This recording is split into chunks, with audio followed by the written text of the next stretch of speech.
Hola, pues muchas gracias a quienes están por acá en Cinematografía Clásica, este canal que se dedica a la divulgación del cine clásico, en específico del cine mexicano. El día de hoy me siento muy honrado porque se ha conectado con nosotros, nos acompaña el director español Javier Espada, quien recientemente presentó el documental Memoria de los Olvidados en la Cineteca Nacional.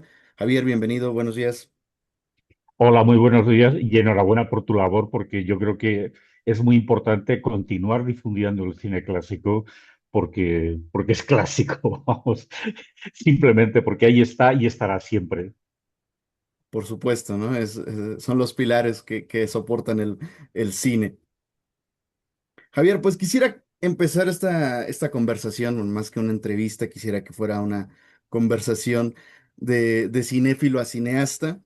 Em, Nos comentaste, ¿no? Que tú eres originario del mismo pueblo que don Luis Buñuel, ¿no? De Calanda, allá en Teruel, en España. ¿Cómo fue crecer allí? ¿Cómo fue crecer en este pueblo? ¿Existen calles, existen monumentos, escuelas que lleven el nombre de don Luis? ¿O cuál fue tu acercamiento a la figura de don Luis?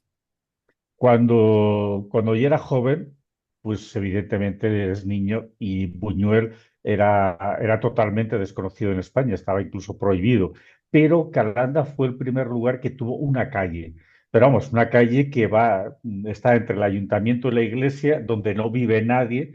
Y bueno, lo único que vivía allí cuando yo era niño, porque me hacía mucha gracia cuando lo veía, era el buzón de correos, que era una cabeza de león con la boca abierta, ¿no?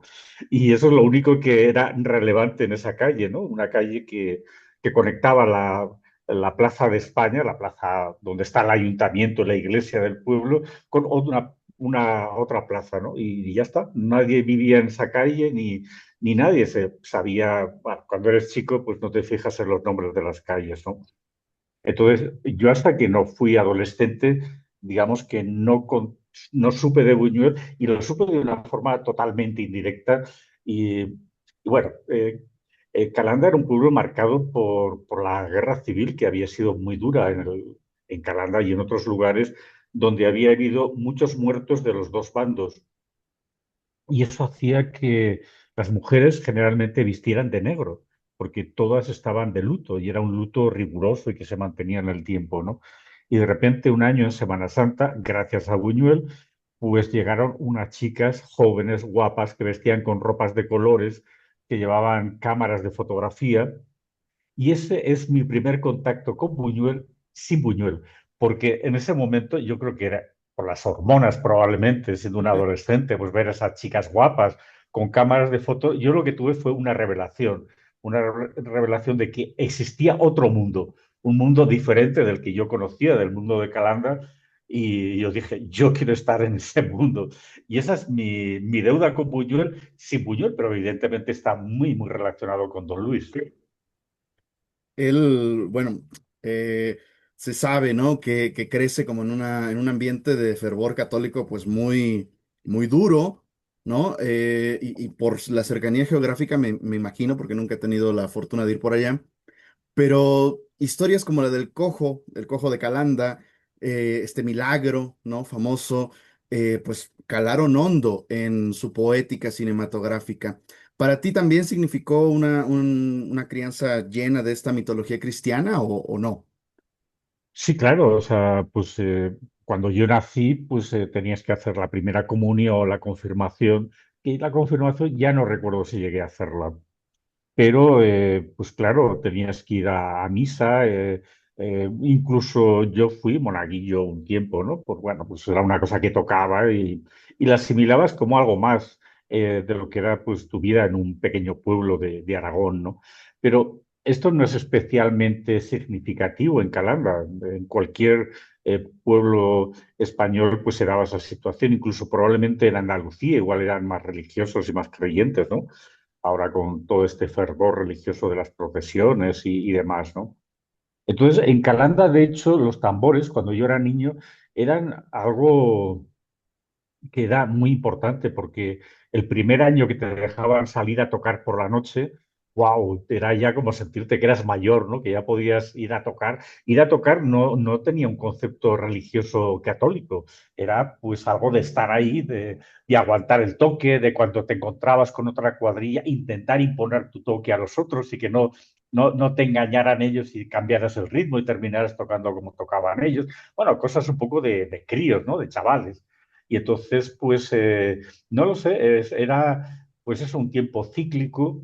Estaba pues un pueblo agrícola que estaba marcado, pues como dice Buñuel, por las campanas, ¿no? Que seguían, cuando tocaban a muerto, pues todo el mundo se preguntaba que quién había fallecido y bueno, y el milagro de Calanda que se contaba como algo, por supuesto, que nadie dudaba y todavía hoy en día, el día en que sucedió ese milagro sigue siendo festivo y se hace una misa, una procesión por el pueblo y esas cosas, ¿no?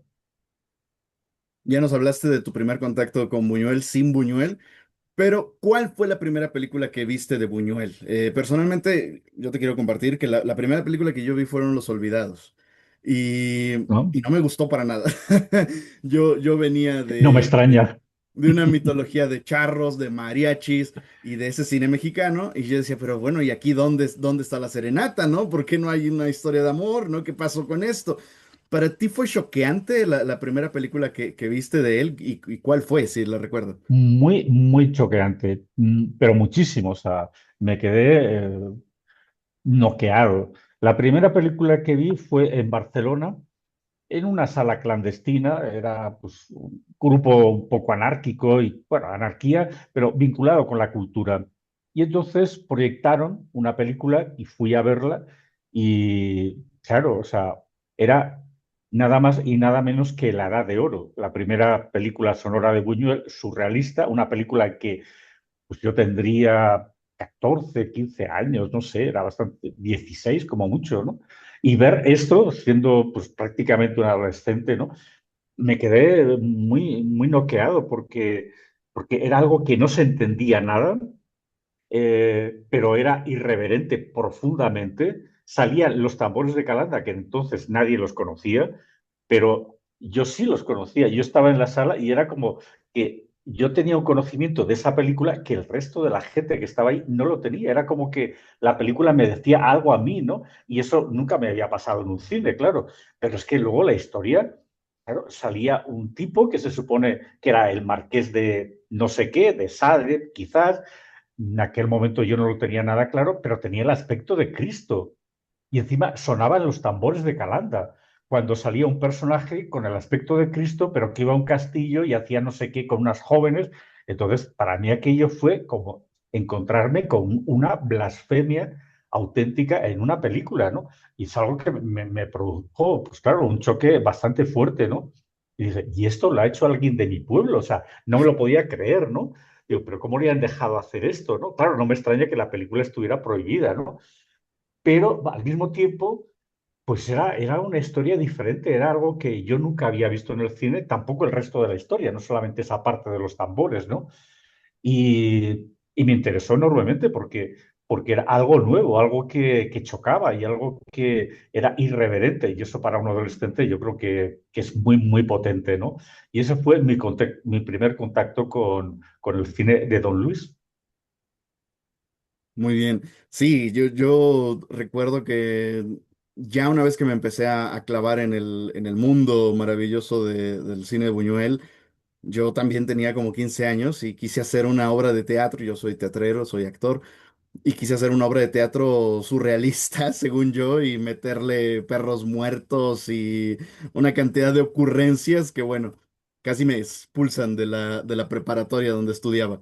Que también soy de un pueblecito, quizá tenemos más habitantes que Calanda, por lo que has comentado, pero pues no deja de ser un pueblo sin cine, sin teatro, y con una iglesia y dos prepas y ya, ahí estuvo. Nos platicabas, a los que tuvimos la oportunidad de estar en el estreno, ahí en la Cineteca Nacional, que tu profesión es la filosofía, ¿no? En qué momento haces el viraje hacia el cine y hacia el cine documental? Bueno, la historia tiene que ver precisamente con lo que hablábamos antes, con que yo nací en Calanda. Y ese es un poco el origen, ¿no? de mi vinculación con Don Luis y demás. Entonces llegó un momento que el Ayuntamiento de Calanda me invitó a dar una conferencia con unos temas que nada tenían que ver con Buñuel. Y después, conversando, me dijeron que querían hacer la casa museo de Buñuel y que ya habían comprado la casa del cura. Claro, yo dije, ¿cómo? Pero, a ver, vais a hacer la casa museo de Buñuel en la casa del cura. O sea, no, aquello no me cuadraba mucho, ¿no? Era bastante simpática la idea. Digo, bueno, ¿y qué vais a poner? Porque, claro, de Buñuel, ¿qué se puede poner, no? Y, y entonces me dijo, no, es que no lo sabemos, por eso queremos contar contigo, a que nos ayudes, a ver qué se te ocurre. Y yo me quedé como bastante sorprendido, ¿no? Y dije, bueno, pues le di una vuelta, pero yo estudié filosofía, pero también electrónica industrial y me especialicé en robótica y automática, porque con la filosofía pensé que podía morirme de hambre, ¿no? Y entonces, bueno, pues con esos conocimientos, por una parte de filosofía, mis conocimientos de la obra de Buñuel y de él, porque ya había leído su maravilloso libro de memorias que recomiendo a todo el mundo que lo lea, Mi último suspiro, escrito con Jean-Claude Carrière, el que fuera su guionista de la última etapa. Bueno, pues entonces me invitaron, terminé diseñando el Centro Buñuel, lo dirigí durante, pues creo que unos 16 años, que ya son años, y creé un espacio totalmente diferente, un espacio en el que hay un libro y tú pasas las páginas y Buñuel te cuenta su vida.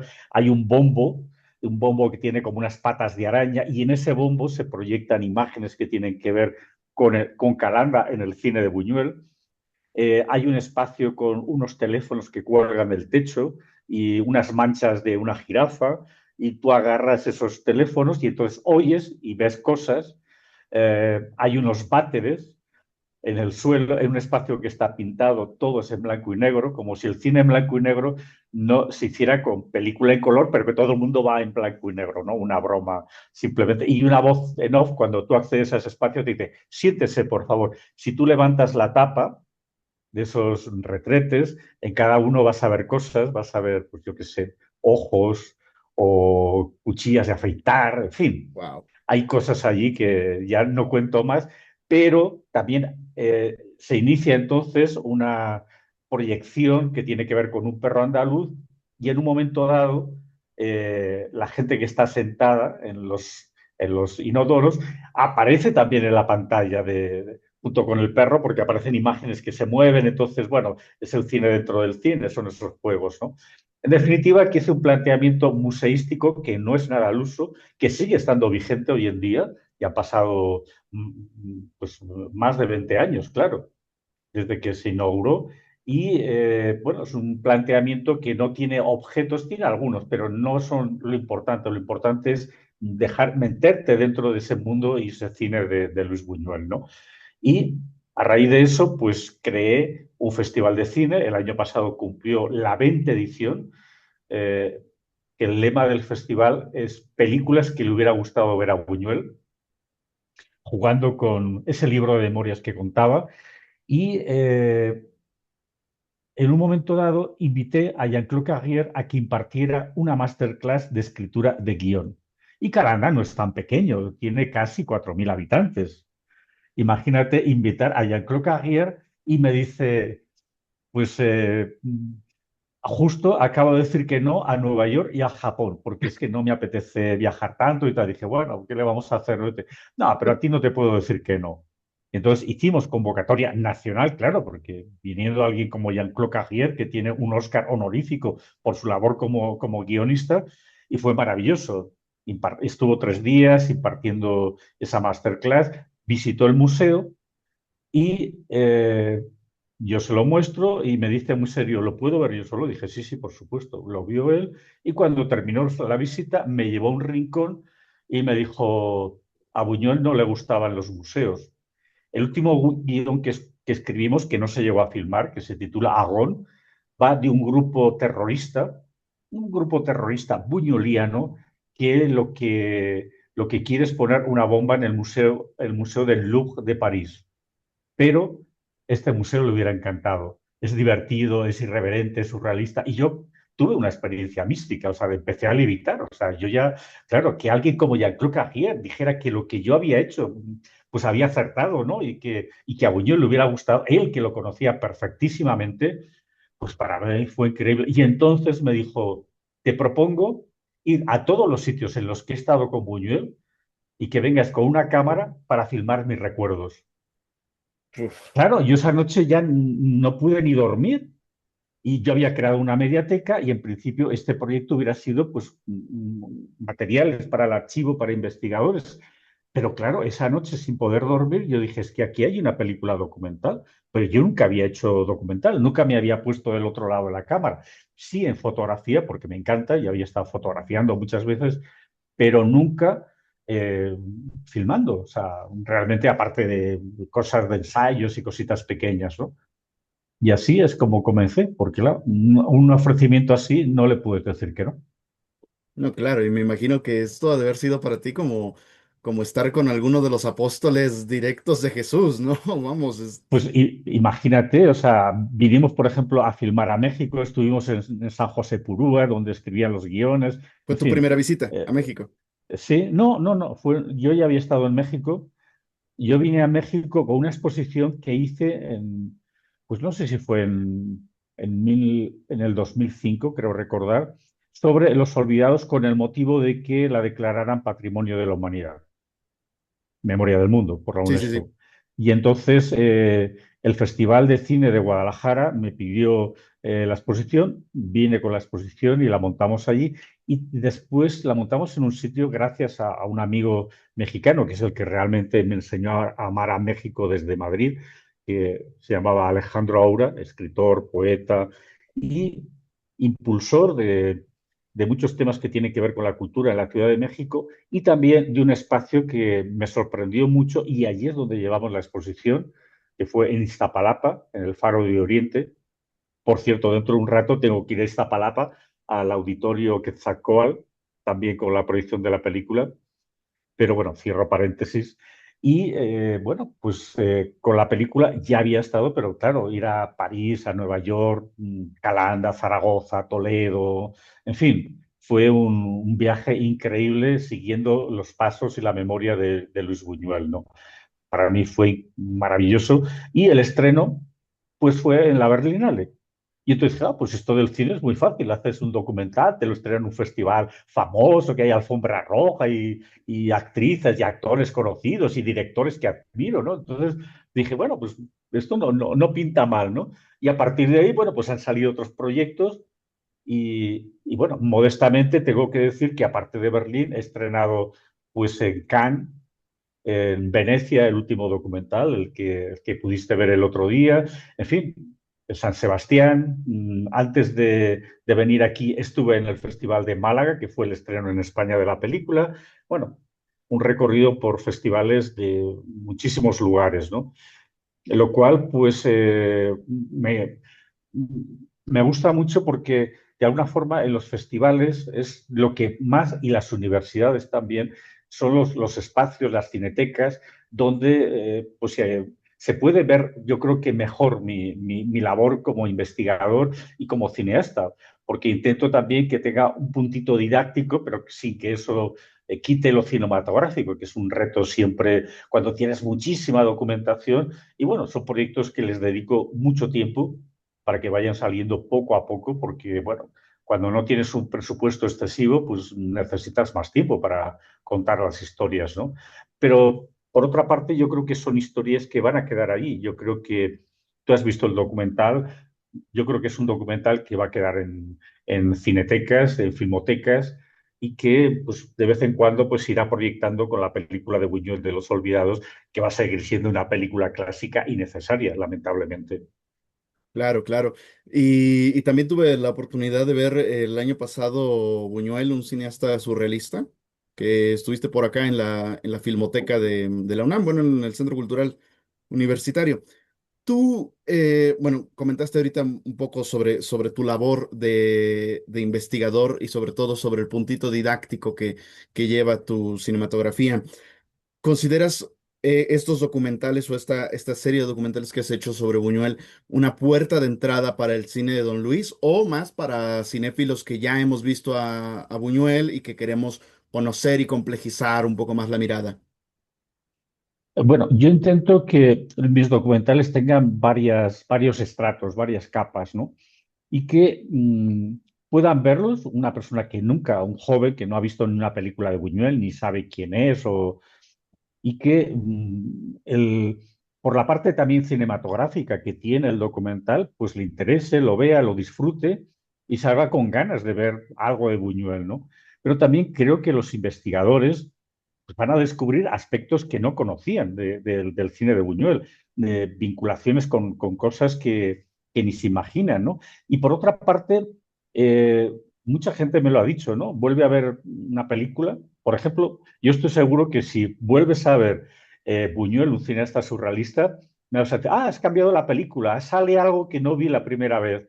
No, la película es igual, pero tiene varios estratos, como decía, tiene varias capas y hay contenidos que cuando tú lo ves, pues a veces los percibes y a veces no, a veces ves Claro. algo que te sorprende más y otras veces eso que ya te ha sorprendido, pues en cambio te sorprende otra cosa y yo te digo, pues esto es nuevo. Y no, no es que sea nuevo, es que depende de cómo lo ves tú, de tus propios conocimientos, y todo eso hace que veas los documentales de una forma o de otra, ¿no? Porque, insisto, hay una parte cinematográfica y hay una parte didáctica también, claro.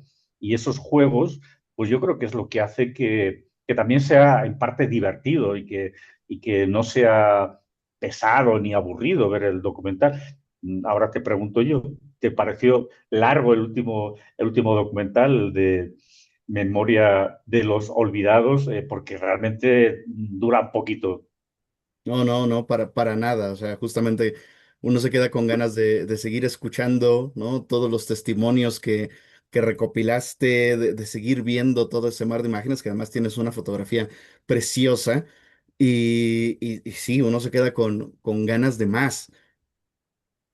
Entonces, quería también hacerte una pregunta, ¿no? Porque Buñuel, un cineasta surrealista, es un documental mucho más de montaje, mucho más vamos, de lo que has visto, de tu interpretación sobre las imágenes de las películas. Y en Memoria de los Olvidados tenemos un trabajo mucho más de entrevista, de visita in situ.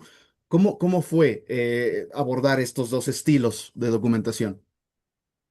Bueno, el primero, Buñuel, un cineasta surrealista, hay dos elementos clave. El primero es que yo participé, colaboré con Alejandro Pelayo, director de la Cineteca en ese momento, en una gran exposición que se hizo dedicada a Buñuel. Presté carteles, fotografías y bueno, ahí estuve colaborando. Y entonces, en agradecimiento, me dijo, oye, ¿por qué no das una conferencia sobre Buñuel? Aprovechando que está en la exposición, dije, bien. Y pensé y se me ocurrió Buñuel, un surrealista en México. Porque, bueno, de alguna manera Buñuel también contribuye a atraer el surrealismo a México. Sí, sí. Y me pareció que era que eso, bueno, pues di la conferencia, incluí muchos fragmentos del cine mexicano de Buñuel en las que se veía pues la vinculación con el movimiento surrealista, ¿no? Perdón. Y luego, en el turno de preguntas y respuestas, pues mucha gente me comentó y me insistió que por qué no hacía un documental, que lo que había mostrado era súper interesante, que estaba muy bien. Y yo dije, no, no, no, porque una cosa es una conferencia y otra cosa es un documental. Y bueno, y dije que no.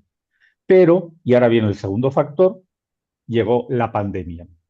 Y con la pandemia, pues no se podía ni salir de casa, o sea, tendrías que estar ahí encerrado. Y yo en mi casa tengo el estudio donde trabajo también, donde tengo las películas y demás. Y entonces dije, bueno, a ver, si me contradigo, nadie me va a ver porque estoy aquí encerrado con la pandemia. Y dije, vamos a ver si de esta conferencia puedo sacar un guión. Me puse a ello y ya no me limité solamente al cine mexicano. Dije, bueno, si lo hago con todo el cine de Don Luis. Me puse y vi que sí, que se podía articular y que realmente pues la gente que me había dicho en la sala que por qué no hacía un documental eran los que tenían razón y no yo. Entonces, pues me puse a ello Y cuando estaba con el proyecto, me escriben bueno, me contactan de Cannes. ¿Qué tal? ¿Cómo llevas la pandemia? ¿Qué haces y tal? Dije, pues estoy con esto mm, de Buñuel, me estoy entreteniendo aquí, yo no sé qué saldrá. Menudo No puedo. entretenimiento, ¿eh?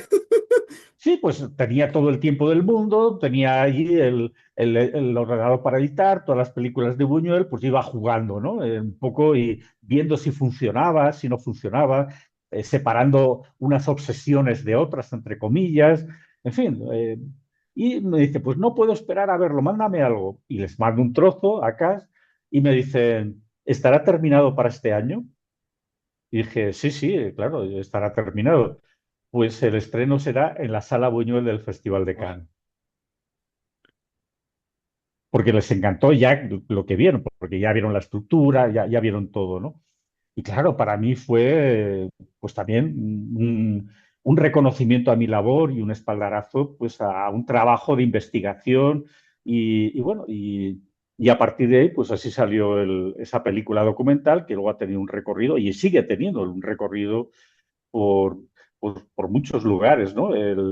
Una última, aparte de la proyección que cuentas, pues por ejemplo, ha estado en el MoMA de Nueva York, sin ir más lejos, ¿no? O sea, realmente en muchas universidades, es decir, son películas que yo creo que, como decía antes, tienen ese público en universitarios, en estudiantes, en cinéfilos, pero a veces también, ¿por qué no?, en gente que le interesa el arte o la pintura o la escritura o la poesía, porque es un universo creativo el que hay en Buñuel muy fuerte, muy potente.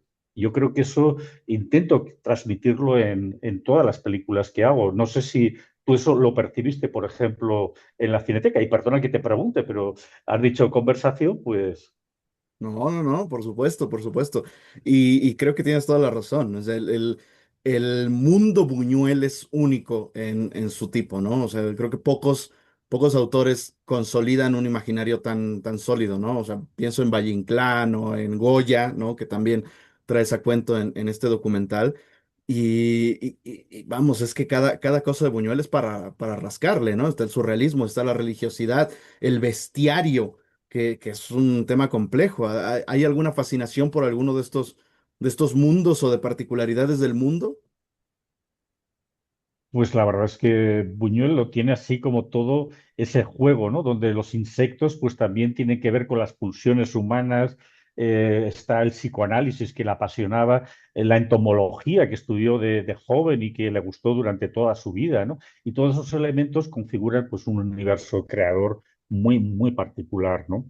Eh, por ejemplo, con Los Olvidados, yo he intentado pues hablar de arte, de literatura, de Goya, donde ahí planteo una tesis que he descubierto yo. Igual la planteó alguien antes, pero yo no lo sabía. Y yo la he tenido que volver a descubrir, ¿no? Pero con todos los especialistas que lo consulté, nadie lo sabía y que lo cuento sin palabras, ¿no? Simplemente con montaje y ahí lo vemos. Y bueno, para mí, una línea también son los pobres, los marginados, que aparecen, pues, por ejemplo, en las Urdes, que aparecen en Los Olvidados, y todo eso da una continuidad en el documental, pero podría haber seguido con los pobres de Viridiana, con los pobres del Bruto, por ejemplo, que es una película que creo que está terriblemente actual y es una de las Sí. películas menores, entre comillas, de Buñuel, porque quizá no le salió tan bien como otras. Bueno, es humano y al final pues los trabajos son así, pero creo que es una película también a tener en cuenta y a volver a ver actualmente, ¿no? Y entonces, bueno, pues ahí hay otra línea, por ejemplo, que queda abierta, o sea, y queda abierta para que venga otro investigador, otro cineasta y plantee su investigación y tire para adelante, ¿no? Yo siempre digo. Uy, Javier, te estoy perdiendo, se congeló tu imagen. Hola. Conexión. Ahora creo que ha vuelto. Es que se congeló la imagen. Sí, ya creo que ya estamos. Vale. Sí, te decía que quedan abiertas líneas de investigación para que otros continúen y lo hagan desde su punto de vista, ¿no? Yo estoy condicionado por lo que he vivido, lo que he estudiado, lo que he leído, también por ser de Calanda, por haber crecido con los tambores y las campanas y demás que te contaba antes. Y todo eso hace que, bueno, mi visión sea la que es, ¿no? Pero eso no quiere decir que no pueda venir otros investigadores de donde sea y lo hagan desde ese punto de vista. Entonces, para mí, el universo Buñuel sigue estando abierto y es muy rico, muy enriquecedor para cualquiera que se acerque a él. Por ejemplo, también quisiera compartirte vínculos que yo he encontrado con la obra de Strindberg. Eh, Strindberg, bueno, pues al igual que Buñuel, crece marcado por la relación de sus padres. Eventualmente, ya adulto, busca la casa en donde habitó de niño. Tiene en varias de sus obras de teatro obsesión por los pies, ¿no? Que es algo que también comparte con Buñuel. ¿Te has encontrado en tu investigación qué tanto había leído Buñuel a Strindberg o si había tenido la posibilidad de ver alguna de sus obras? O nada, es una visión que yo he querido ver No, por ahí. no, es que hay muchos vasos comunicantes, tienes toda la razón, pero información, yo no tengo constancia de que Buñuel haya visto ninguna obra, no, no iba apenas al teatro, o sea, al cine también iba bastante poco, ¿no? Entonces, no es fácil porque, claro, en su etapa en Estados Unidos era pobre, o sea, no tenía dinero ni para comer, o sea, de hecho, su madre vendió todas las fincas que tenía en Calanda y con ese dinero se lo mandaba a Buñuel para que pudiera sobrevivir Claro, en Los Ángeles y en Nueva York. Entonces, hasta que no consigue trabajo en el MoMA, pues sobrevive como puede, ¿no? Y desde luego no iba al teatro ni a ningún sitio, porque era básicamente un pobre que tenía que sacar adelante a su mujer y a los dos hijos, ¿no? Y luego en México, pues él trabajaba, salía a filmar, regresaba, estaba trabajando mucho en la escritura de sus guiones y no era una persona que se prodigara yendo al cine. De hecho, él iba muy poco a ver películas, ¿no? Y, y a otros eventos, ¿no? Y incluso los toros, por ejemplo, ¿no? Que recuerdo que una vez coincidió en la boda de Gironella. Y había un torero famoso, que en este momento no recuerdo el nombre, que estaba de padrino también, y Buñuel también estaba allí. Y el torero le dijo a Buñuel, no he tenido el gusto de verlo en la plaza para brindarle un toro. Y, y Buñuel le dijo, es que para ver una buena corrida. Y el otro dijo, pues anda, que para ver una buena película. Y Buñuel dijo, tienes razón. Entonces, bueno, siempre estaba ese sentido del humor en Buñuel, pero me parece muy interesante lo que cuentas por todos esos vínculos que hay, ¿no? Los pies, la relación con los padres, claro, para Buñuel la relación con su padre, que era prácticamente su abuelo casi, ¿no? Por la diferencia de edad, porque se casa con 40 años, creo recordar, más o menos, y su madre tenía 17 cuando es la novia, ¿no? Y no sé si ya tiene 18 cuando se casan, pero bueno, de cualquier modo había bastante diferencia de edad y eso Buñuel lo lleva a la pantalla, como sabes, en muchas de sus películas, ¿no? La joven y el hombre mayor, ¿no? Que aparece en muchas de sus obras. Y bueno, lo que está muy bien en ambos casos es hacer de lo personal algo más universal, algo que trasciende la vivencia personal y que conmueve al espectador, sea en una obra de teatro o sea en una película de Buñuel, ¿no? claro. Sin que te sientas comprometido porque estás en México ni nada. ¿Qué Buñuel te gusta más? ¿El Buñuel mexicano, el Buñuel francés, el Buñuel español? ¿Cuál crees que es la etapa más interesante de Don Luis? Bueno, a mí me encanta Un perro andaluz, La Edad de Oro y Las Urdes, pero eso es como otro Buñuel, porque ese Buñuel ya no tiene nada que ver con lo que viene después, entre otras cosas porque pasan casi 20 años desde Las Urdes hasta que vuelve a filmar aquí en México, ¿no? Y México realmente es el país donde Buñuel se hace cineasta, se hace un director de cine y empieza a contar historias personales, historias que forman parte, pues eso, de la historia del cine, ni más ni menos. Ya probablemente Buñuel ya estaría en la historia del cine con Un perro andaluz, La Hada de Oro y Las Urdes, porque ya son tres obras increíbles, ¿no? Sí, sí. Cada una por sí misma, ¿no? Pero aquí es donde realmente se convierte en cineasta. De hablar de España, pues es que es ridículo, porque intentó ir a España con Viridiana, la película fue censurada, y su siguiente proyecto, que era Tristana, pues tardó 9 años en filmarlo, con lo cual, pues ya el periodo español, pues ya no, prácticamente no existe, porque, bueno, sí que en la última película quiso filmar y filma en Madrid y en Sevilla un poquito, pero bueno, realmente ya es una película francesa. Y la última época, la época francesa, a mí siempre me ha parecido que era también como otro Buñuel, ¿no? Porque es totalmente diferente y en cierto sentido tiene más medios económicos para hacer sus películas, pero no tiene la frescura que tiene en México. Porque también en México encuentra profesionales como Gabriel Figueroa, por ejemplo, que pues hacen una fotografía increíble. Y los dos, claro, discuten porque uno tiene una visión, el otro tiene otra, pero encajan, al final consiguen que eso funcione, que yo creo que es lo más importante, ¿no? Y no solamente que funcione, sino que el propio Figueroa se da cuenta que con los olvidados empiezan llevándose muy mal y como se cuenta en el documental, dice, ¿para qué me han llamado a mí si este no es el cine que yo hago? Pero se ve obligada a hacer un cine documental y al final crea una fotografía maravillosa, una fotografía que ya no está en esas nubes que yo buscaba en el cielo de México la primera vez que vine y no las veía y estaba ahí con la boca abierta y digo, ¿pero dónde están estas nubes? Pero, y entonces logra una fotografía maravillosa. Claro, la película Los Olvidados está filmada en nitrato de celulosa, que es maravilloso. Si hay un director como Figueroa que la sepa manejar, y ahí está la fotografía, y esa restauración maravillosa que se hizo también y que luce también en el documental, ¿no? Yo creo que también es un tema que no hemos hablado, ¿no? La importancia de la fotografía en Buñuel, especialmente en las películas de Gabriel Figueroa, que yo creo que son, bueno, tienen un nivel increíble, ¿no? Y los dos se entienden muy bien y bueno, también gastaban bromas, ¿no? Buñuel le encargaban una película y cuando iba a filmar le escribía a Figueroa, disculpe, ¿no conocerá usted algún director de fotografía al que eh, pueda contratar para esta película que tengo que hacer y tal y cual, ¿no? O sea, bueno, en el sentido del humor, pero al final yo creo que se entendieron muy bien y eso se ve en las películas que hicieron juntos, ¿no? Que son maravillosas, yo creo, todas ellas, ¿no? Y no sé si te he contestado, pero yo creo que sin comprometerme demasiado, pues, y aparte hay otra cosa, ¿no?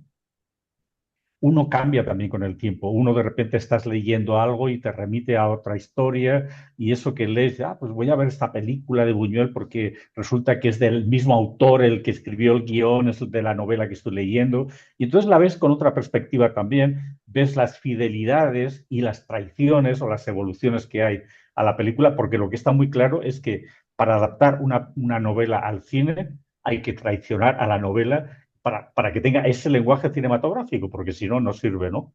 Por eso Buñuel decía que nunca adaptaría una gran novela de Galdós, que esas ya estaban bien como estaban, ¿no? Pero una obra chiquita como Nazarín, como Viridiana, bueno, como Tristana, pues eso sí, eso lo podía hacer porque ya se la podía llevar a su terreno, ¿no? Al terreno del cine y de sus obsesiones que hablábamos antes, ¿no?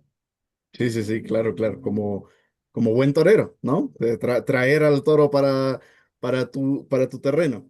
Y ya con el documental, ¿cómo fue dirigir a Ripstein, por ejemplo, que tenemos ahí la voz de don Arturo, dándole voz a las memorias de Luis Buñuel, pero además de Ripstein, tienes a Rafael Aviña, tienes a Ofelia Medina, tienes a Juan Villoro. ¿Cómo fue juntar a todas estas personalidades para ti, para que contaran esta historia?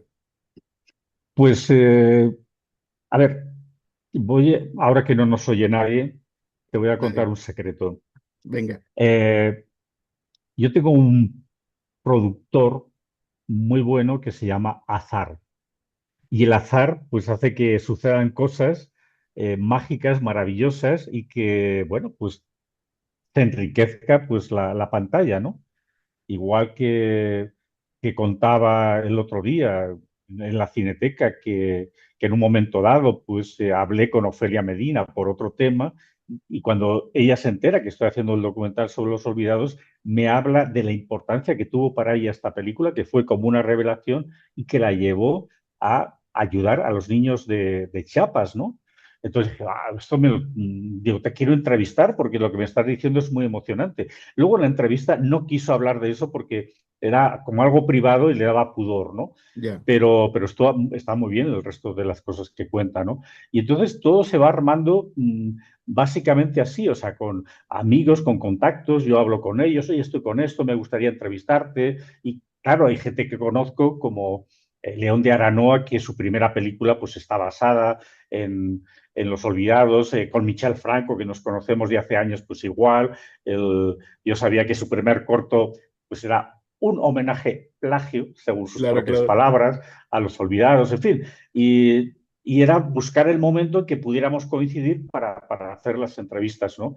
Y luego, pues aprovechar, pues si tuve que ir al MoMA de Nueva York porque se proyectaba la película anterior, pues claro, yo me llevo la cámara y el micrófono y a Dave Kerr le dije, oye, me encantaría entrevistarte y preguntarte sobre el estreno, porque claro, es algo que tiene que ver con el MoMA también, cuando Buñuel consigue estrenar su película en Nueva York, una película que claro, como cuenta Decker, allí no estaban acostumbrados a ver ese cine, ¿no? Ellos, pues el cine indigenista del indio, eso les parecía muy bien, muy bonito, con sus flores y con sus indios y las canciones, en fin.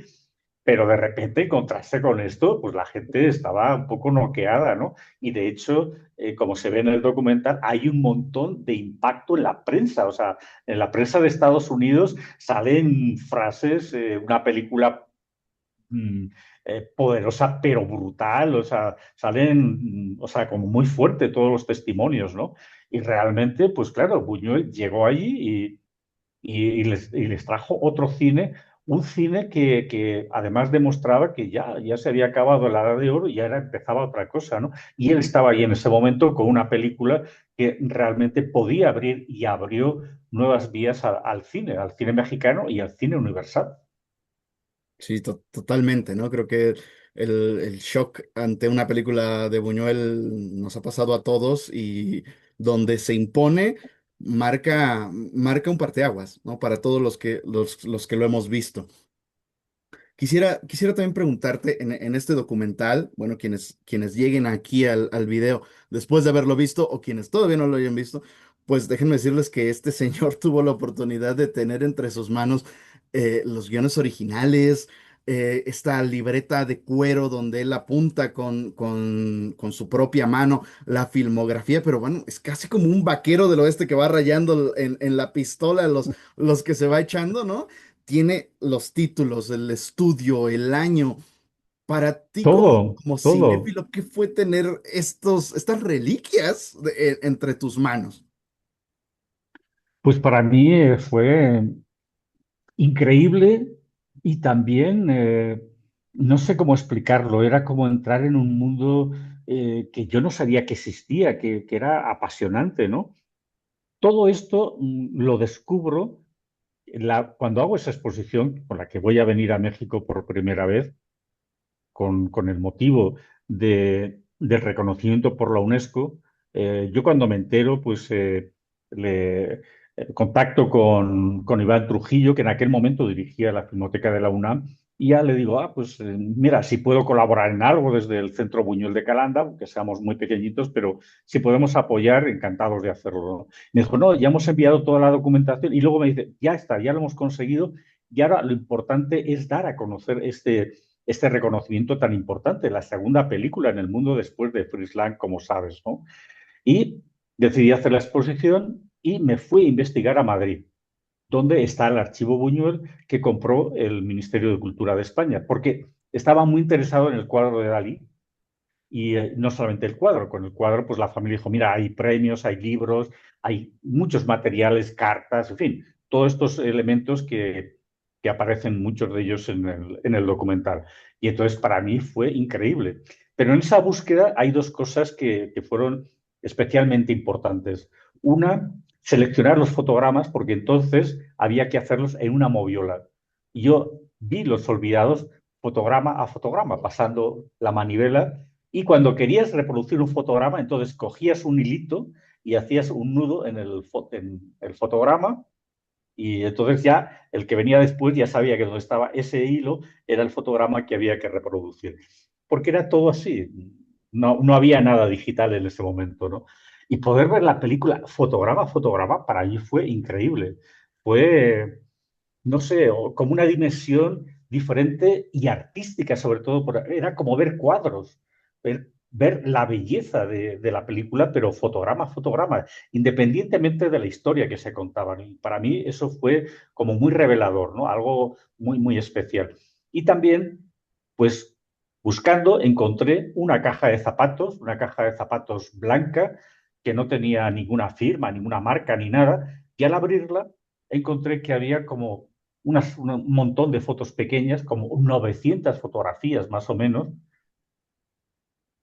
y empecé a verlas y reconocía películas de Buñuel, pero no había actores, no había nadie, pero sí que pues mira, este encuadre yo lo he visto. Entonces, haciendo memoria, claro, había visto todas las películas de Buñuel y algunas varias veces, entonces reconocía los sitios, ¿no? Y en algunas aparecía Juan Luis Buñuel, bastante más joven, pero estaba ahí. Entonces saqué unas fotocopias en papel y un viaje que hice a París. Le dije, mira, he encontrado una caja de zapatos llena de estas fotos. Mira, estas fotos. Son las fotos que hacía mi padre con la Leica. Dijo, sin darle ninguna importancia. Dije, ¿cómo? ¿Que tu padre hacía fotos con la Leica? Sí, se trajo su Leica Se compró una Leica cuando estuvo en Estados Unidos, cuando trabajó en el MoMA y tal y cual. Y con esa cámara, él hacía lo que técnicamente se conoce como scouting, buscar las locaciones para filmar en exteriores las películas. Y todas las películas mexicanas rodadas con exteriores, claro, la primera, por ejemplo, es Los Olvidados, la primera película que tiene exteriores, porque Gran Casino prácticamente no tiene y El Gran Calavera tampoco. Esas eran como más de encargo, y ahí Buñuel no hizo esa labor, eso ya lo hizo la producción, pero con Los Olvidados, que ya era personal. Y todas las demás películas mexicanas, pues Buñuel iba con su Leica y localizaba. Y no solamente localizaba, es que los encuadres luego van a coincidir con los de la película. Y eso le va a permitir ser muy rápido, y esa es la condición de ser barato y tener libertad para contar historias, lo cual yo creo que es muy, muy importante. Entonces, para mí ya en ese momento fue increíble, y ahora volver otra vez a ese archivo, a esos materiales, a esa carpeta que dices de cuero, que siempre la llevaba en todos los rodajes. Dentro de esa carpeta él metía el guión y ahí lo llevaba y iba marcando el guión. Y bueno, y ahí escribía el nombre, el año, el estudio, en fin, todos los datos de la película, y una tras otra está toda su filmografía resumida de su propia mano en esa carpeta de cuero, claro, para mí es algo mítico. Si fuera religioso, pues diría que es algo sagrado incluso, ¿no? Porque es muy, muy especial, ¿no? Yo me he conformado, por ejemplo, hablando de lo que podríamos decir como poco de fetiche, si me apuras, en poner los pies en los mismos lugares que los puso Buñuel. Yo he ido con esas fotografías, las fotografías de Los Olvidados, las fotografías de Nazarín, por ejemplo, que también hizo un documental que se llamó Tras Nazarín, partiendo de esas fotografías, pues buscando una cámara con la misma óptica para colocarme en el mismo lugar que se colocó Buñuel y hacer la misma foto que tomó él muchos años antes, ¿no? Entonces, claro, eso me ha llevado a La Romita, a Tlalpan, me ha llevado pues a Nonoalco, de a todos los Coyoacán. sitios, claro, a todos los sitios donde se rueda, ¿no?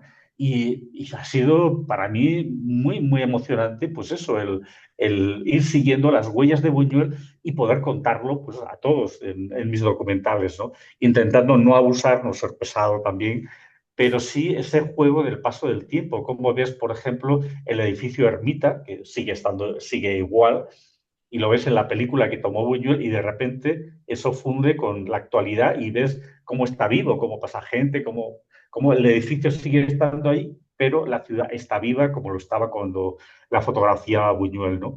Y sigue siendo, y yo creo que eso también es muy interesante, sigue siendo un escenario para contar historias, para nuevas películas. O sea, que eso yo creo que también es muy potente lo que tiene México y que no lo tienen todas las ciudades y todos los lugares, ¿no? Esa fuerza que tiene la Ciudad de México a la hora de contar historias, ¿no?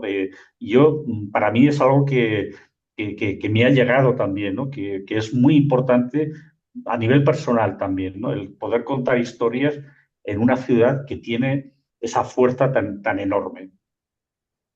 Sí, pues en definitiva, ¿no? Creo que cada rincón tiene una historia de esta metrópoli, ¿no? Yo no soy de acá, yo soy de Veracruz y a mí me parecía inverosímil cuando hablaba yo con personas que habían vivido en la ciudad, que me decían, es que no la conozco toda. Y yo decía, pero ¿cómo no la vas a conocer toda, no? Un día en fin de semana pues, te vas y la conoces, ¿no? Es que no la conoces toda. Y supongo que te pasa similar, ¿no? Es una ciudad tan grande en sus dimensiones, en su historia, en sus paisajes que cambia, bueno, cuando sales de una alcaldía a otra. Sí, y eso hace que también sea muy rico. Yo recuerdo que, por ejemplo, eh, la primera vez que vine a México con unos amigos precisamente del Faro de Oriente, pues un día dije, pues yo estoy buscando estos lugares, pues esto es la Romita, pues quedamos y vamos a tomar unas chelas y vamos por allí, ¿no? Bueno, pues tomamos unas chelas y vamos en el coche buscando la Romita, que más o menos sabían dónde estaba, pero bueno, más o menos, tampoco al final la encontramos, pero de repente pasamos por un sitio y yo vuelvo la vista y digo, ya me sentó mal la cerveza, digo, acabo de ver las Cibeles de Madrid. Entonces, y se rieron, claro. Se rieron, ja, ja, ja. Sí, claro, es que es la Cibeles. Digo, ¿cómo? Es que aquí la Cibeles. O sea, bueno, es una ciudad muy sorprendente, ¿no? Otro día, pues, por otro tema, fui a Santa María de la Ribera y de repente veo ahí un kiosco árabe. ¿Qué hace aquí esto, no? Es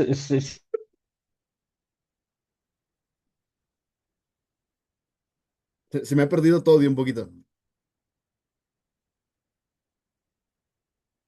Hola, Javier, creo que he perdido tu audio un es poco, una ciudad ¿no? que tiene un nivel cultural enorme, increíble, y todo esto hace que, claro, no te la acabas nunca.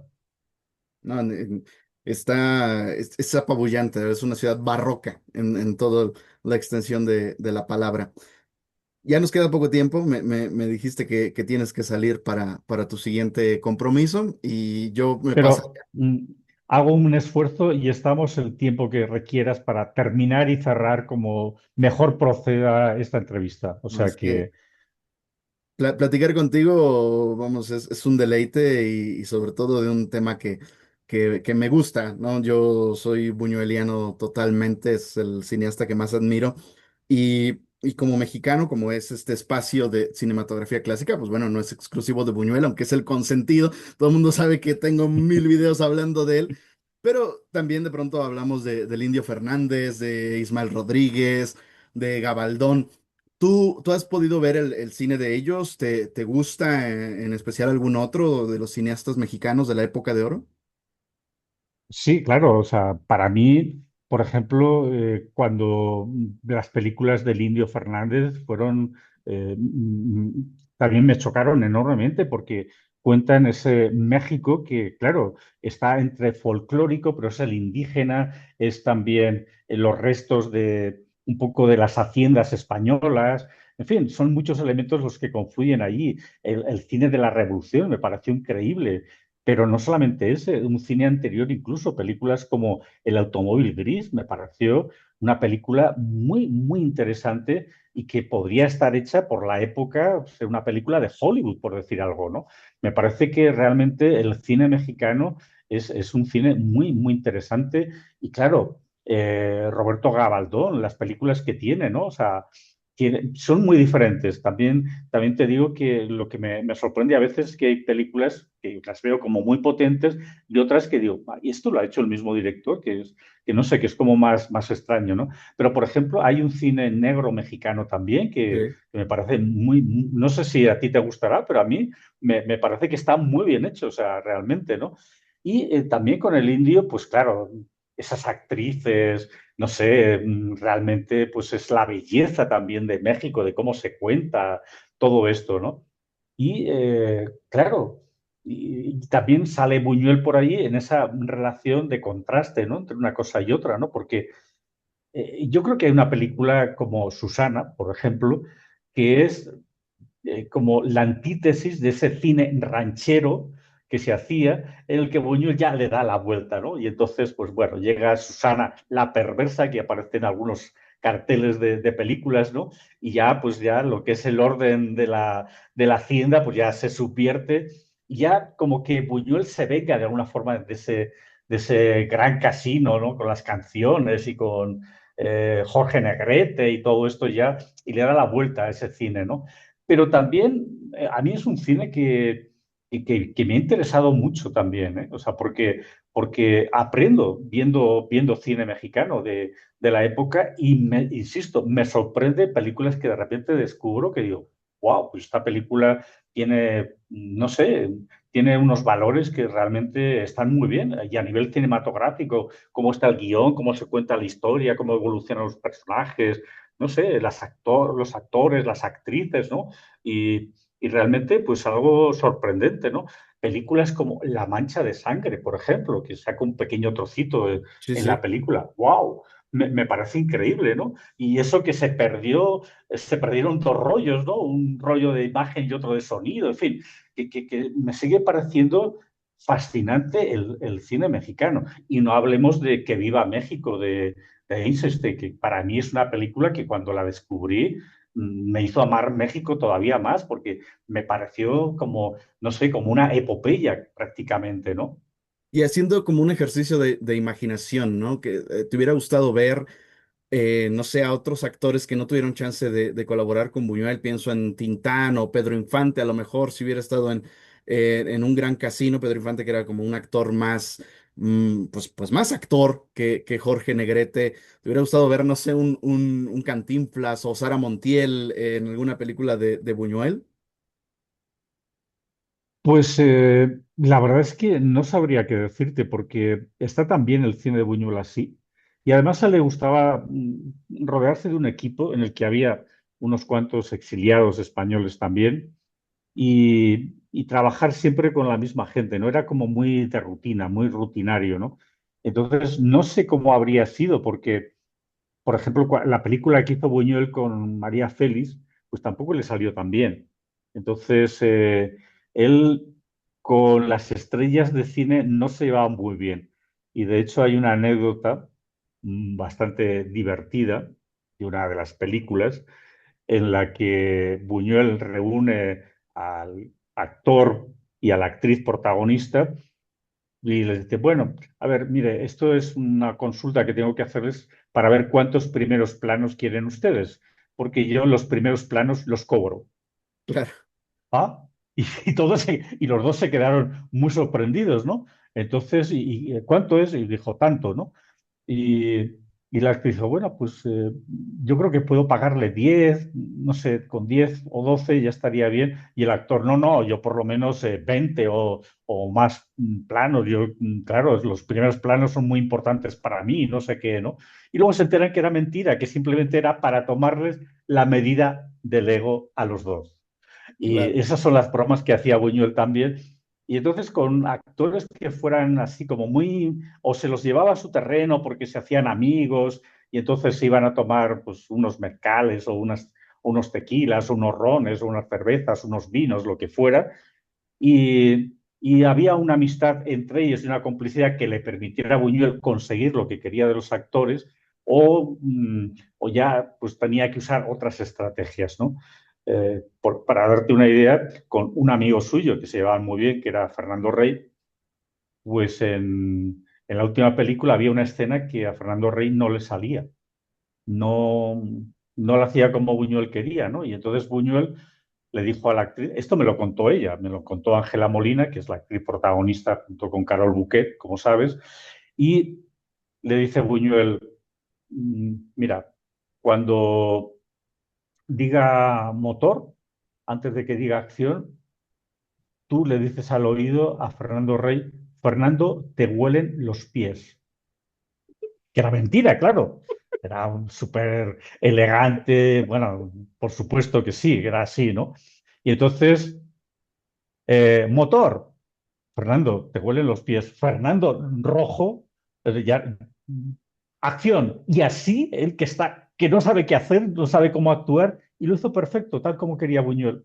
Alguien que está, que quiere hacer una cosa pero no puede, y ese era Buñuel dirigiendo cuando había una dificultad y no conseguía. Era capaz de, con ingenio, con sentido del humor, conseguir lo que quería de los actores, ¿no? Y también que al final pesara la historia más que los actores y las actrices, ¿no? Que eso es muy interesante, porque en esa película, precisamente, para un personaje, pone a dos actrices diferentes que además no se parecen nada, una francesa, una española, y las dos interpretan un personaje que va cambiando como le da la gana a Buñuel. No hay una Claro. lógica, porque el personaje es como doble y parece, ah, pues mira, cuando está cariñosa la chica, pues entonces es Ángela Molina, y cuando está fría es Carol Bouquet. No, tampoco funciona. O sea, y lo peor de todo es que hay gente que ve la película y no se da cuenta de que hay dos actores, dos actrices distintas, porque se mete tanto en la película y en el papel que ve, como es una actriz que, o sea, es un personaje que cambia mucho y que está toreando a Fernando Rey constantemente, pues no se da cuenta que realmente son dos actrices las que están ahí. A mí cuando me lo han dicho me ha hecho mucha gracia y digo, ¿cómo no has podido darte cuenta de esto, no? Entonces, bueno, yo creo que si hubiera contado con grandes actrices que hubieran aceptado trabajar con Buñuel tal como Buñuel quería, pues habría estado muy bien. Pero si hubieran querido imponer, pues bueno, tal como las imposiciones que hacían, por ejemplo, cuando estaban actuando con el Indio Fernández, que también, pues él era muy duro, pero también las actrices y actores eran muy exigentes. Entonces, pues no sé si Buñuel hubiera conseguido hacer las películas que hizo realmente. Claro, claro, sí, es todo otro, el hubiera, ¿no? El universo de lo que pudo ser y no fue. Por Sí, último, pero sí, en ese sentido, nada, un pequeño comentario. Buñuel con Hitchcock hablaba de los actores y Hitchcock era peor todavía que Buñuel, ¿no? Y le decía que él los metería en una empalizada como a los corderos, ¿no? O sea, siempre había un punto ahí de humor un tanto negro, ¿no? Y que los actores que tenían que estar ahí como en una empalizada metidos y no sé qué, ¿no? Y por contra, bueno, pues lograron ambos hacer una dirección de actores bastante eficaz. Y curiosamente, Buñuel ensayaba poco, explicaba lo que quería y normalmente filmaba una vez. No filmaba dos veces, ¿no? Preguntaba, ¿ha quedado bien? Sí, venga, pasamos al plano siguiente. Por eso luego cortaba las colas del negativo, lo unía y en 2 días tenía montada la película, porque no había que ver cuál era la escena que había quedado mejor, porque no había otra, o sea, estaba la que había y ya está, no había más, ¿no? Y eso también da idea de lo seguro, de cómo tenía la película en la cabeza y la iba plasmando, ¿no? Y como era tan personal y la película estaba en su cabeza porque había trabajado mucho el guión y las locaciones que contábamos antes y todo esto, pues el trabajo de los actores tenía que ceñirse a este camino, ¿no? Y claro, ya te voy a contar, insisto, ahora que no nos oye nadie, otra anécdota que me contó un guionista y en el caso de Abismos de Pasión, el protagonista, pues Buñuel no le daba indicaciones, ¿no? Y el Mistral, protagonista pues, no sabía bien cómo actuar y no sabía si lo hacía bien, si no lo hacía bien, y entonces le pregunta al guionista, a Julio Alejandro, oye, por favor, es que Buñuel no me dice cómo tengo que actuar y tal, y por favor, háblalo con Buñuel. Y Julio Alejandro le pregunta a Buñuel, mira, pasa esto y tal, actúa bien, dice, no, actúa mal, pésimamente, pero es guapo, y si actúa bien, me va a arruinar la película. Esa fue la respuesta de Buñuel, ¿no? Porque él tenía la película, entonces, claro, eh, ahí entra también lo que podría ser mi teoría del cine, que para mí una película es como una paella. No sé si te gusta la paella. mi experiencia con la paella no ha sido muy buena, pero venga. Bueno, la paella no es arroz con cosas. La paella es un guiso en el que hay arroz siempre, pero se hace un refrito y puede ser de pollo, de mariscos, de pescado. Pero al final todo se funde y queda el arroz, no hay caldo, normalmente la paella es seca porque absorbe todos los sabores y toda la paella está allí. Pero si en lugar de eso te encuentras arroz con pollo, por decirte algo, pues ya no es una paella, ya es otra cosa. Y en el cine es igual. Todos los ingredientes se tienen que fundir para que quede la película y que la actuación no destaque ni por arriba ni por abajo, ni que la música de repente te saque de la película, ni que el guión tenga unos giros que de repente pues, te saquen también de la película, porque entonces ya estás en arroz con algo, ya no es una paella. Esa es mi teoría del cine como pequeño cocinero que también soy. Y ya Oh, está. Cierro el paréntesis. esa faceta no la conocíamos de don Javier Espada, ¿no? Que también te gustaba la cocina. Me encanta, claro. Sí, y nada más para rematar lo que mencionabas ahora de Abismos de Pasión. Recuerdo que, porque hace poco le hice un video a propósito del estreno de Cumbres Borrascosas, la nueva versión, Sí, sí, sí. que mencionaba en Prohibido Asomarse al Interior, ¿no? Buñuel, que él no estuvo trabajando directamente con el diseñador de sonido y que le dijo, bueno, pues póngale ahí el Tristán y Isolda y la retacó del leitmotiv de Tristán y Isolda y bueno, suena a cada momento, ¿no? Es una obsesión Bueno, también de Buñuel, ¿no? Wagner. sí, sí, sí, le encantaba Wagner. Le encantaba Wagner y bueno, él cuidaba normalmente todos los elementos, pero hubo, con esta película, la verdad es que era un proyecto que él tenía ya desde la época surrealista, nada más y nada menos, ya de su época en París, pero que bueno, no pudo filmar, como sabemos, y lo intentó incluso en Estados Unidos y tampoco tuvo éxito, también lo sabemos, no hubo manera. Y aquí, de repente pues está con este proyecto, pero el productor le dice, mira, se me ha caído una película musical y bueno, pues con estos actores ya, pues vamos a hacer qué querías hacer. Pero claro, resulta que los hermanos, por ejemplo, él es muy mexicano y ella es polaca. Entonces, bueno, y el otro es español y es toda una locura, ¿no? Porque son personajes que no te crees que estén allí, ¿no? Allá que actúen bien, pero realmente no es el casting idóneo, ni muchísimo menos para esta película, ¿no? Y eso es un problema bastante serio en la película, ¿no? Y Buñuel estaba un poco desesperado, ¿no? De cómo actuaban y demás. Y, sí, y para mí es una gran película, sobre todo teniendo en cuenta el guión y todo lo que hace, ¿no? De meter, por ejemplo, un trozo de la Biblia, de todas esas cosas que hace. Su pasión también como entomólogo, cómo los ve a todos los personajes con esa mirada de entomólogo, todos esos juegos que hay que son fascinantes, ¿no? Y para mí es una película en parte fallida y fallida por eso, porque el productor no le puso los actores que eran idóneos para esa película, sino los que tenía para otro proyecto que se cayó, le dijo, venga, ahora para aquí, para hacer esta película y ya está, confiando que Buñuel pues hacía milagros, ¿no? Y sí, hizo un milagro, pero ahí se quedó. Por cierto que una de las suertes que he tenido es estar en Tasco, en la hacienda de Francisco Cuadra, donde se rodó la película. Y también el cementerio, que está exactamente igual, claro. Los cementerios no cambian así como así. Y se reconocen los planos. Y ¿Encontraste esta tumba, la tumba donde acaba sí, sí, la sí, película? sí. Wow. Así es que sí, sí, los planos que están en el cementerio se reconocen. La tumba, evidentemente, es de estudio, con esas escaleras, imagino que eso lo rodaría no se sabe dónde. Yo no estuve abriendo tumbas, ¿eh? No estuve ahí buscando a ver si esta lleva unas escaleras y tal. No, no, no. Todo fue fuera y sin nada, digamos así, extraño, ¿no? Claro, claro. El fetiche ya no llegó a la No, necrofilia. no, no.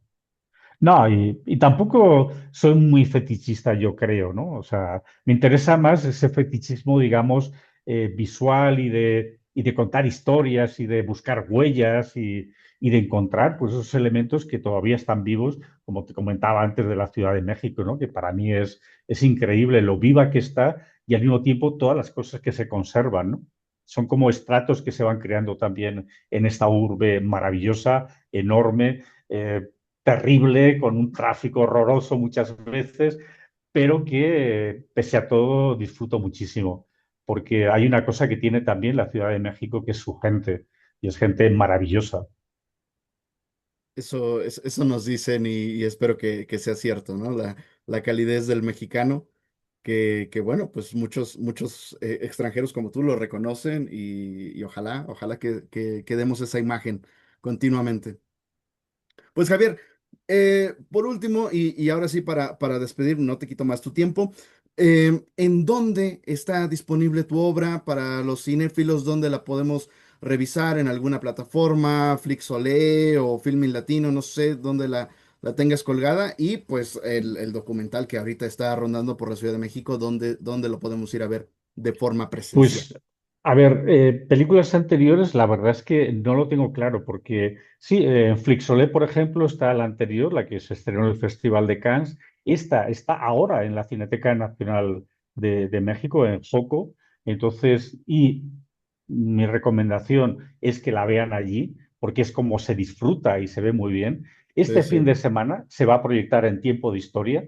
Allí voy a estar presentando la película y haciendo un pequeño debate después con un gran amigo que es Roberto Fiesco. Entonces les animo a que este fin de semana también vean en TV UNAM el documental, es gratis y ahí pueden ver la película. Y después de verla allí, les aconsejo también que la vean en la Cineteca porque es una película que lleva mucho trabajo de postproducción con la música, con la imagen y todo eso como se disfruta de verdad, es como se disfruta el cine en una sala de cine donde es el sonido, bueno, tú lo has visto, la calidad de la imagen, es todo ese esfuerzo que se ha hecho es para que se vea precisamente en la pantalla de un cine. Entonces, antes de que la quiten de Cineteca, si tienen la oportunidad, vayan a verla y yo les aseguro que les va a impactar y que no les va a dejar indiferentes. Y que además yo creo que es un documental necesario, no por mí, sino por lo que habla, por todos los que cuentan cosas y que les van a estimular incluso también en sus procesos creativos para escribir, para hacer fotografía, para pintar, no sé, para ser alguien que también tenga un punto creativo en su vida, ¿no? Y que no se autolimite a sí mismo, ¿no? Que vea que se pueden hacer muchas cosas y de todo eso también, eso está en el espíritu del documental, ¿no? Es más, yo les diría que si van a verlo y no les gusta y no les conmueve el documental, yo les pago el boleto, o sea, no sé cómo, pero me comprometería a ello, ¿no? Así de seguro estoy de que les va a gustar y lo van a disfrutar. Bueno, gustar igual no es la palabra, pero sí les va a impactar, ¿no? No sé qué opinas tú, Adrián. No, estoy totalmente de acuerdo. Creo que lo que has logrado es muy sólido, es correspondiente ese orgullo que tienes por tus bebés y nada, coincido en que es un documental que conmueve por el poder de la imagen y porque además yo lo veo como también como una gran conversación sobre Buñuel y sobre nosotros mismos como parte de esto que ya has mencionado que conforma la Ciudad de México, ¿no? Es una conversación en la que de pronto habla Iñárritu y habla Michel Franco y hablan todos y nada, quisieras estar ahí en una mesa como para poder seguir ojo, no, sin hacer spoilers, el final del documental es maravilloso. Bueno, a ver, sin hacer spoiler, hay que decir que el documental contiene un regalo, que Sí. es un segundo documental, un cortito documental, que es todo un regalo que les hago a ustedes y que, bueno, y que tiene que ver con una cosa que yo siempre he defendido, ¿no? Y es que cuando cuentas una historia, intervienes también en la historia que estás contando, ¿no? Entonces, eso es algo que en este caso concreto es evidente y ahí está esa historia, ese otro corto, que no vamos a hacer spoiler, pero que les aseguro que les va a sorprender muchísimo. No, pero más que cualquier escena postcréditos de los Avengers, el final del documental es gloria pura. Bueno, Muchas gracias, Javier, por haber estado aquí en Cinematografía Clásica. De verdad, atesoro mucho estos minutos de conversación contigo. Y nada, pues la invitación a todos los que sean cinéfilos a que se acerquen al cine de Javier, a que también vayan a buscar la literatura de Buñuel, que es maravillosa, que creo que también nutre la cinefilia, ir de la mano de la literatura del cine. No sé si coincidas con algo y si quieras despedir de algún modo, el micrófono es tuyo y despide, por favor. Bueno, lo primero, darte las gracias por esta conversación que yo creo que la hemos disfrutado los dos. A mí me encanta hablar también y sobre todo hablar con alguien que comparte tus pasiones y que tiene ese nivel cultural para hablar de tú a tú y crear pues una conversación que sea rica y que sea estimulante para ambos, ¿no? Y luego simplemente a nuestros oyentes decirles que no olviden a Buñuel porque les va a aportar cosas. Su cine es duro, en muchos casos. Los Olvidados es una película que levantó ampollas, que se cuentan muchas cosas de las que pasaron en la película, pero que también rompió con el cine que había en ese momento. Y Buñuel tenía 50 años.